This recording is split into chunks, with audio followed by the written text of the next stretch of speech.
got you loud and clear. I have you all loud and clear as well. It's great to see all of you, and thanks for joining us today for our On Orbit news conference. We'll be taking questions from the media on our phone bridge today, but before we get started, I'll toss it over to Commander Nick Hague for opening remarks. Go ahead, Nick. Yeah, thanks, Courtney.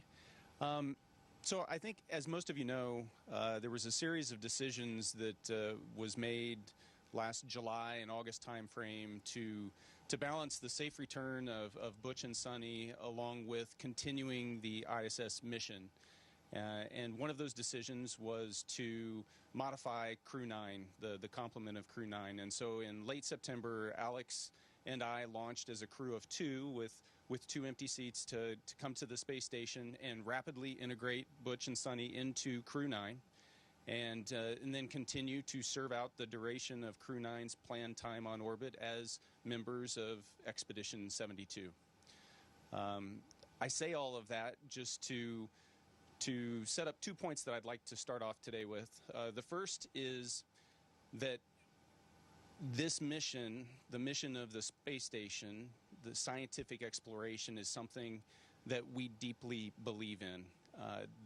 Its ability to make a positive impact for all of humanity. And it's that belief that allows us to take those risks, risks of putting yourself on top of a rocket and launching into space, the risks of living on board an outpost that's orbiting in the cold vacuum of space, and even the risk of developing a new spacecraft to get us to and from the space station. And so the mission is very important to us. The second aspect that I wanted to touch on is just the privilege it's been to be able to bear witness to the professionalism that's been on demonstration every day, and the way that that Butch and Suni have taken everything that's been thrown at them, and the way that they have responded to that has been an example. But it's not just Butch and Suni. I think that the occurrences over the past year have actually impacted almost all of the members of the U.S. Astronaut Corps and our international partners and their families. And so there are ripple effects.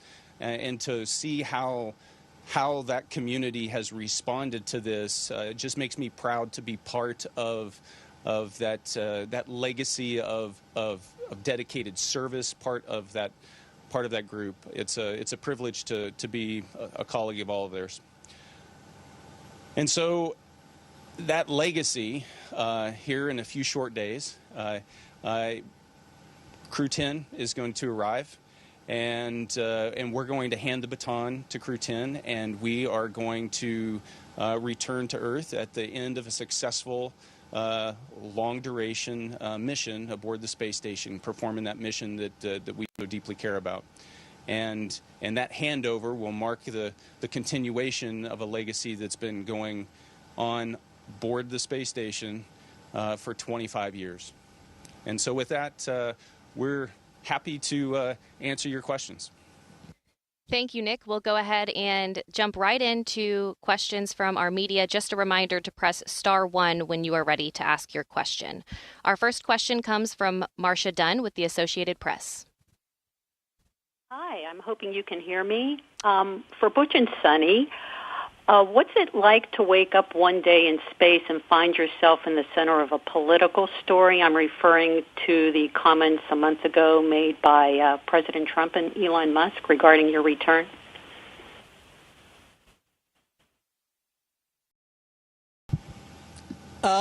Obviously, we've heard some of these different things that have been said. I can tell you at the outset, all of us have the utmost respect for Mr. Musk, and obviously respect and admiration for our President of the United States, Donald Trump. We appreciate them. We appreciate all that they do for us, for human spaceflight, for our nation. And we're thankful that they are in the positions they're in.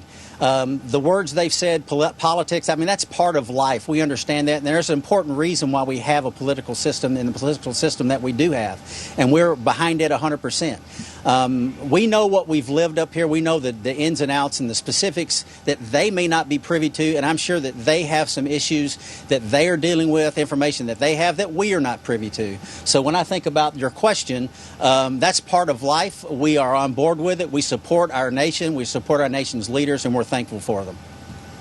Our next question comes from Emily with NBC News.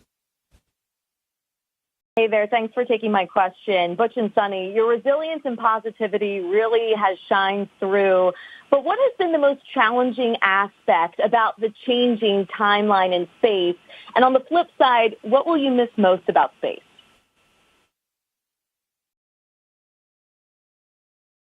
Hey, thanks, Emily, for that question, because immediately it brings to mind family and all the people on the ground who support us. So, it's been a roller coaster for them, probably a little bit more so than for us. We're here, we have a mission, we're just doing what we do every day, and, every day is interesting because we're up in space and it's a lot of fun. So I think the hardest part is, having the folks on the ground have to not know exactly when we're coming back. Know, of course, that we are coming back with Crew 9, but all of that uncertainty, I think, is probably the most difficult part, and it takes a little time just to have that conversation with them on a daily basis and say, hey, we're coming back before long, so don't make all those plans without me.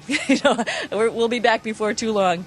And I think, what are you going to miss about space? Everything about space. This has been Butch and my third flight to the International Space Station.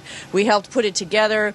We've been up here seeing it change throughout all these years, do a lot of science up here. I think just the fact that we're living up here in this very unique place gives you an amazing perspective, not only, out the window, obviously, but also just on how to solve problems. I don't want to lose that spark of inspiration and that perspective when I leave, so I'm going to have to bottle it somehow. Our next question is from Mark Strassman with CBS News. Hey, everyone. Good to see all of you, talk to all of you. Look forward to seeing you back at home. I've got two questions. First one is for Nick and Suni. Through no fault or wish of your own, this mission became political, also political back in the U.S., is this drive to downsize government, federal agencies, including NASA. Are you all at all concerned, try that again, are you at all concerned that your NASA teammates could be distracted by that push to downsize? And then, Butch, you get the easier one. We're all the product of our life experiences, and this extended business trip of yours certainly qualifies. What is your life lesson or takeaway from these 9 months in space?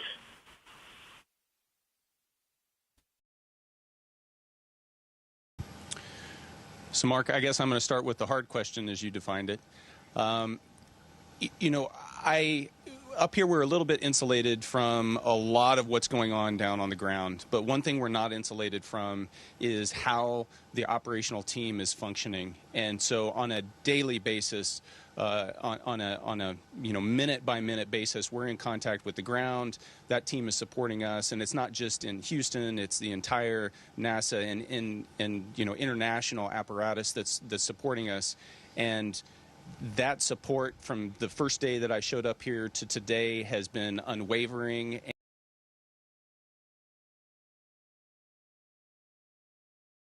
To your question, I can tell you honestly, my feeling on all of this goes back to my faith. It's bound in my Lord and Savior Jesus Christ.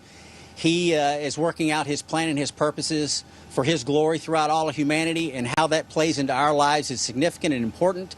And however that plays out, and I am content because I understand that.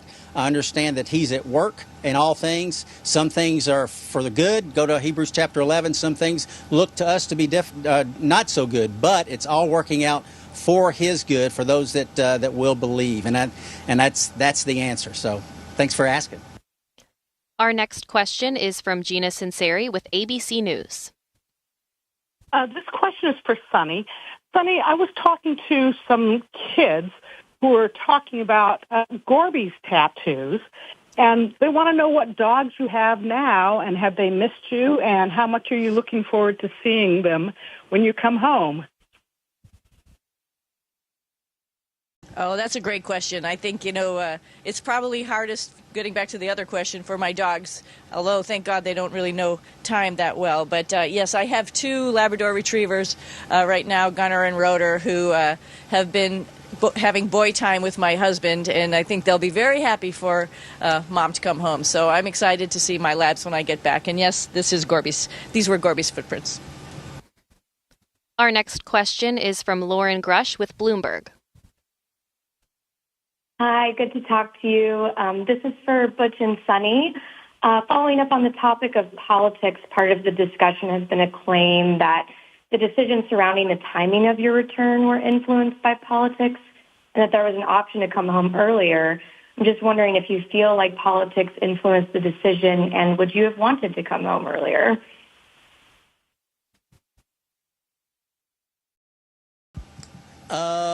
From my standpoint, politics has not played into this at all. From our standpoint, I think that they would agree.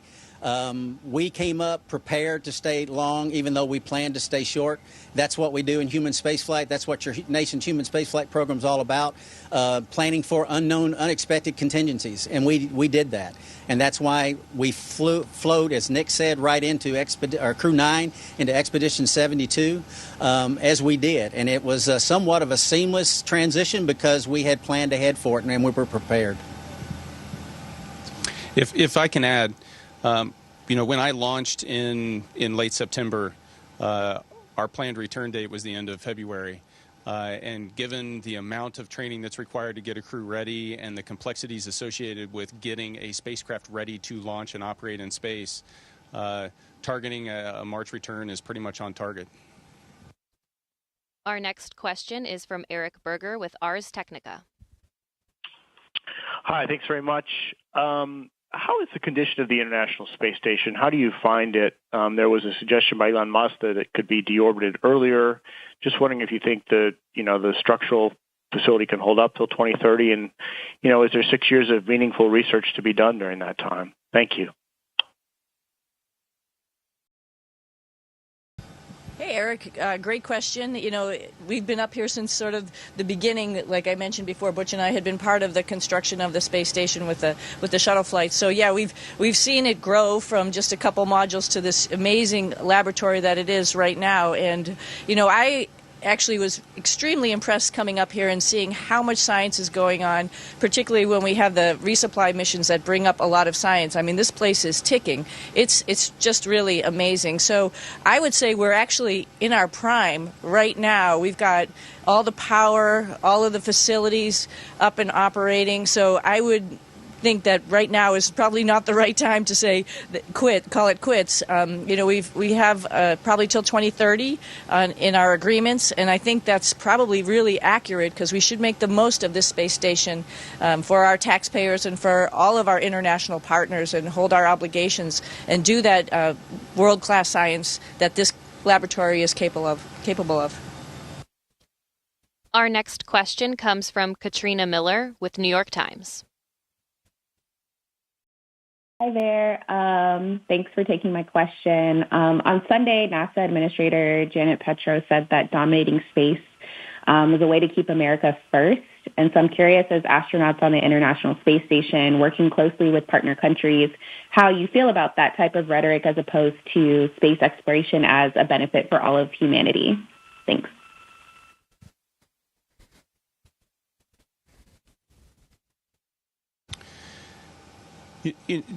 Clearly, the International Space Station serves as an example of how you can work together on an international stage and accomplish something greater than any one country can accomplish on their own, regardless of how much that individual country is contributing.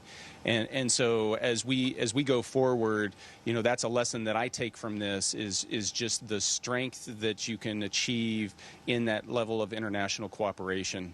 And endure a lot of things that we're able to fly above while we're in orbit, and continue to just operate on a daily basis, doing good things, discovering things for humanity. Our next question is from Mark Carreau with Aviation Week. Thank you. I'd like to ask each of you what you believe your mission time on this mission is contributing to the overall objectives of having people in space all the time in orbit.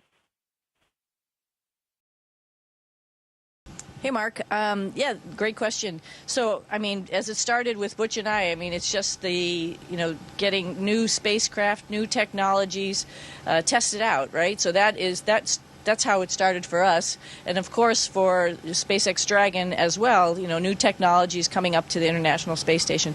The space station doesn't only, have docking ports. It also has technical demos, for future of exploration for other spacecraft. It has different types of science experiments that are helping us to figure out how we're going to go further in space, as well as helping a lot of people back on Earth understanding new technologies. So, I mean, this space station, our contribution is being part of all of that science, from the rocket technology, the spacecraft technology, to the pharmaceutical, to the biology, to everything that's associated with living and working in space. It's a whole different perspective, a whole different way of thinking. And in my mind, it makes us think outside the box. And so that's why what I think our contribution is just being part of that, furthering that exploration. Our next question is from Aaron Gregg with The Washington Post. Hi, everyone. Thanks for doing this. So my question relates to Elon Musk has said that he made the offer to bring you guys back earlier and that it was denied. My first question is that true? And if so, what would that have looked like? Was he offering to make another flight, push seats on another flight? Could you give us some background there?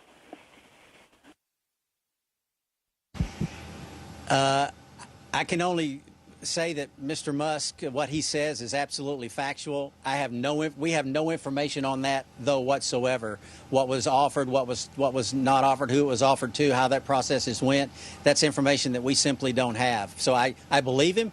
I don't know all those details, and I don't think any of us really can give you the answer that you would be hoping for. I'll be happy to direct any additional questions on this topic to a subject matter expert after this news conference. Let's continue to focus on this cruise mission.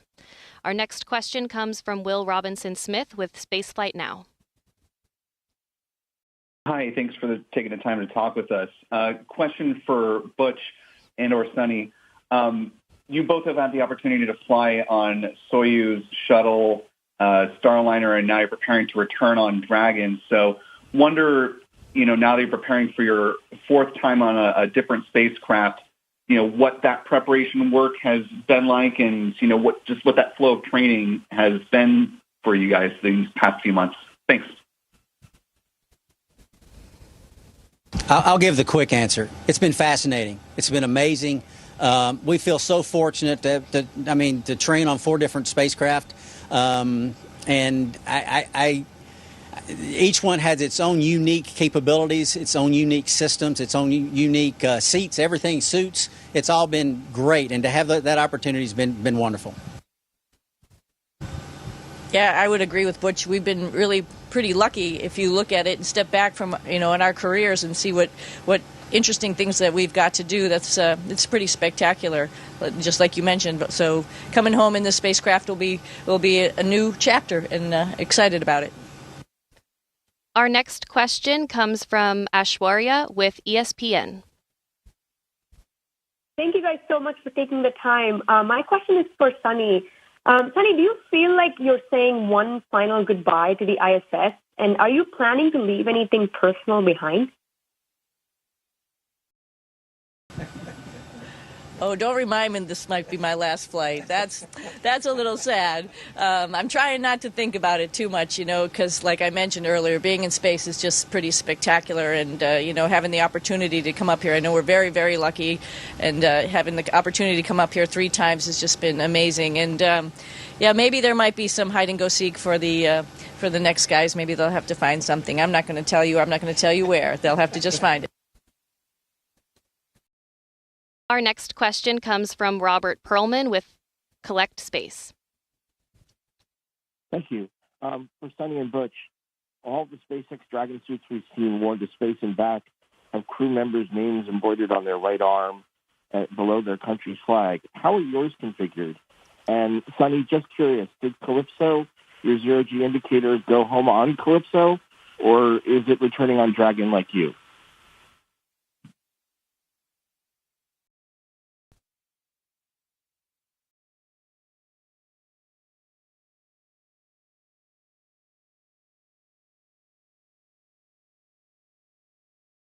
So that Robert, for your first question, the answer is no.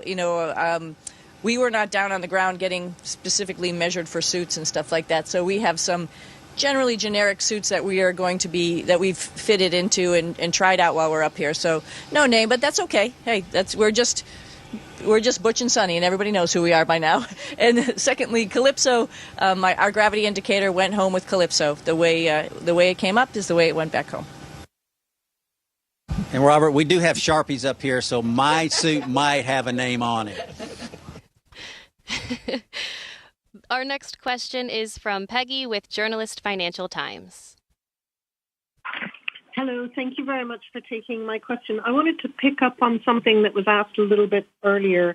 It sparked my curiosity about the main difference of flying the Starliner versus the Dragon. I mean, do you have any, I guess you haven't been on Dragon yet, but you've done the training. Can you sort of describe the differences that you see in the experience of flying the two spacecraft? And my second question is, would you be happy to fly on Starliner in future? Would you have been happy to fly home on it even, given that it came home safely? I'll answer your second question, or your last question first. It had our teams back home that were in meetings for 3 months looking at systems, doing tests. Had they said to return on Starliner, then we would have been happy to return on Starliner. That was not the case. Our roles are different in these spacecraft. Obviously, Suni and my role are different on Dragon than what it was on Starliner. We are just feel fortunate and thankful, though, that we have seats. And we'll be coming home, riding the plasma, splashing down in the ocean. So that's what we're looking forward to. Our next question is from Sophie with Cosmic Chicago. Hola from Chicago. So all three of you have now flown missions with significant anomalies. Suni and Butch, as test pilots specifically, what do your roles look like, and what do you see as your contribution returning on a proven vehicle? And for Nick, since you've been through a launch abort, what role can astronauts on troubled missions take to further NASA's goal of human spaceflight despite challenges? Thank you.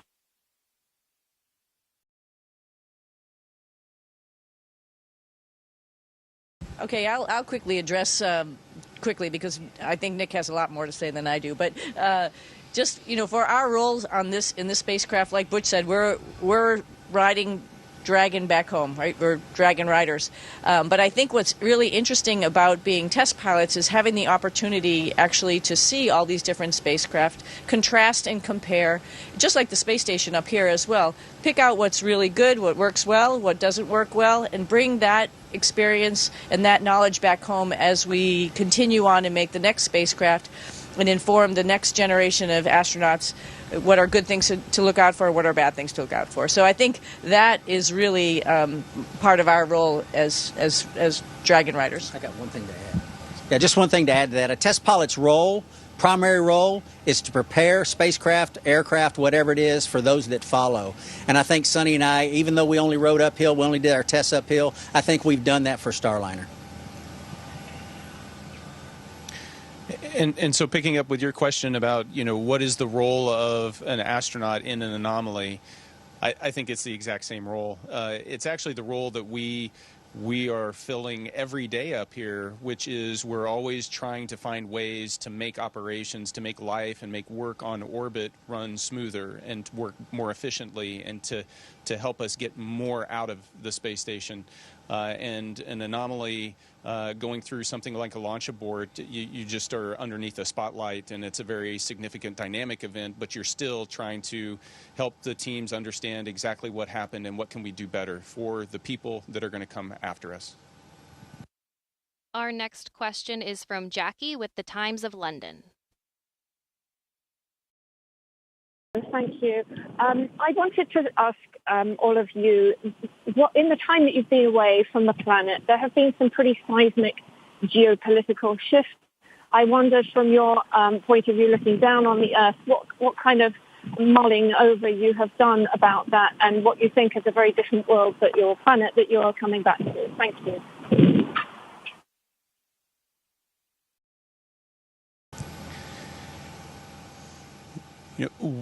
Most of the time when I go over to the window, that's when I start thinking about the Earth below me. And I can tell you in the time that I've been here, the time that I was here before, 6 years ago, the view hasn't changed, and the thoughts that I eventually get to really haven't changed, in that I see Earth as a small orb that's in a pretty big black vastness of space, and there's a lot out there. There are more stars than you can count, but the world looks pretty small when it's in that perspective. And as you fly from continent to continent, you don't necessarily see all of those borders. And the lesson or the realization that I always come away with is we have far more in common than we have in different. And those common things that we have bring us together, and if we're smart, those differences that we have are differences that we bring to teams like the International Space Station, and those differences make the team stronger. Our next question is from Manuel with Exploration Especial. Hello, how are you? Thank you so much. A question for both Butch and Suni. I wonder what the future holds for both of you. I heard that maybe Suni said that this is the last mission to the space station, but are you both willing to return to space in the near future?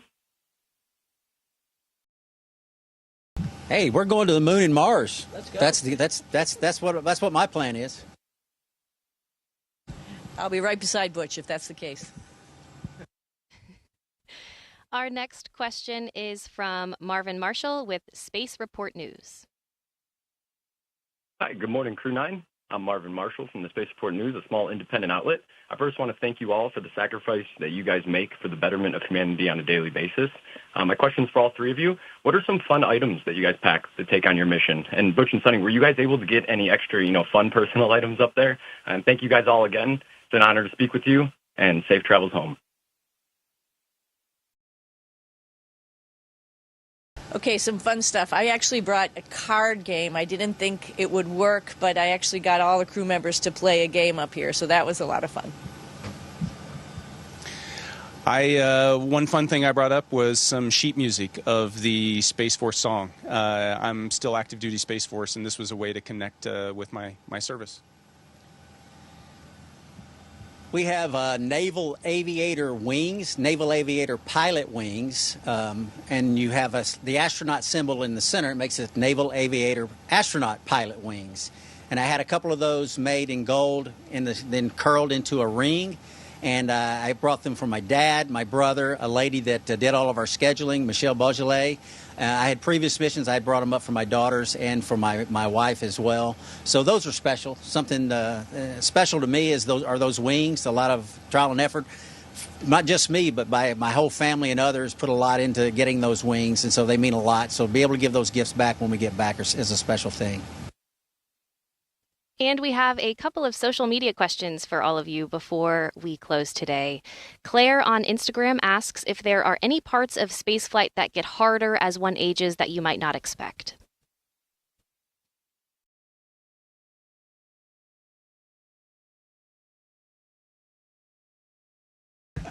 He deferred to us. Actually, no. Spaceflight is wonderful. My joints don't ache. My back doesn't hurt. My neck doesn't hurt. It's fantastic. All those aches and pains go away. Yeah, and I'll say sleep up here is pretty key. It's pretty awesome. So I like that aspect of it. So I wouldn't say that gets harder either. That's easy. I see what you did there, Nick. Nicholas on Instagram asks, you inspire me to dream big. What was the most exciting part of your mission? And let's hear from all three of you on this one.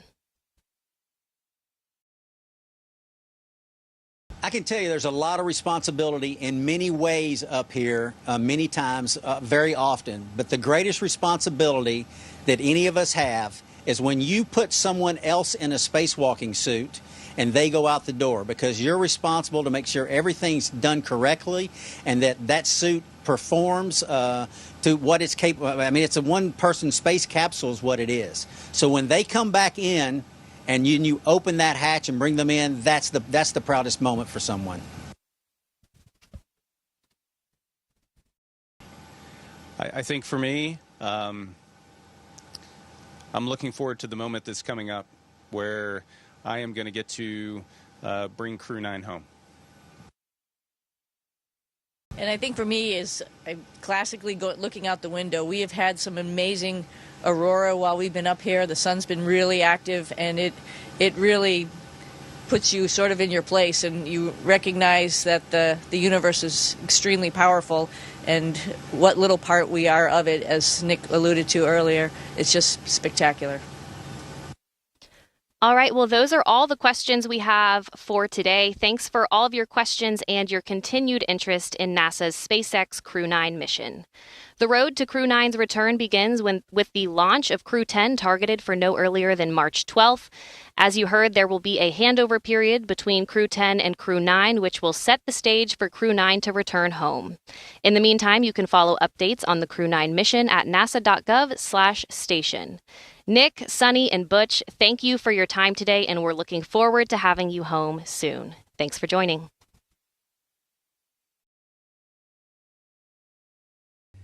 Station, this is Houston ACR. That concludes the event. Thank you. Thank you to all the participants. Station, we are now resuming operational audio communications.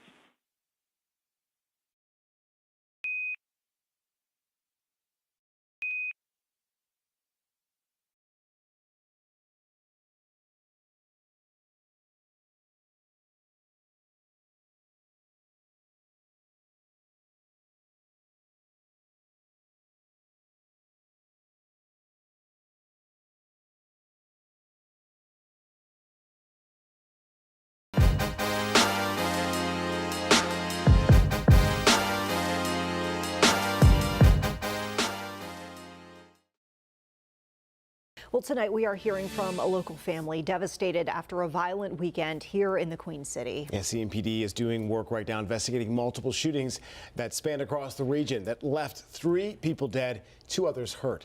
Now, one of those deaths, 29-year-old Alexis Legrand, shot and killed in Northwest Charlotte Saturday morning. WCNC Charlotte's Jesse Pierre spoke with Legrand's family today about their loss. With every deadly shooting, a life is cut short, and that includes Alexis Legrand. Now, I spoke to her mother and her aunt, who say they're hurting right now, and the pain is even harder to bear knowing a family member is responsible for her death. A grieving mother scarred by the unexpected loss of her child. She was my firstborn child. She was my baby. 29-year-old Alexis Legrand was shot and killed by a family member Saturday morning at a home on Old Mount Holly Road in Northwest Charlotte. Loved ones left with only memories. Alexis, she's the sweetest girl ever. Oh my goodness, she had the prettiest smile. She was full of life. She was a good child, you know. She never had really any issues. I just feel like after my mom passed, that's kind of where a lot of things took a toll on her. Legrand's family member Kenneth Reed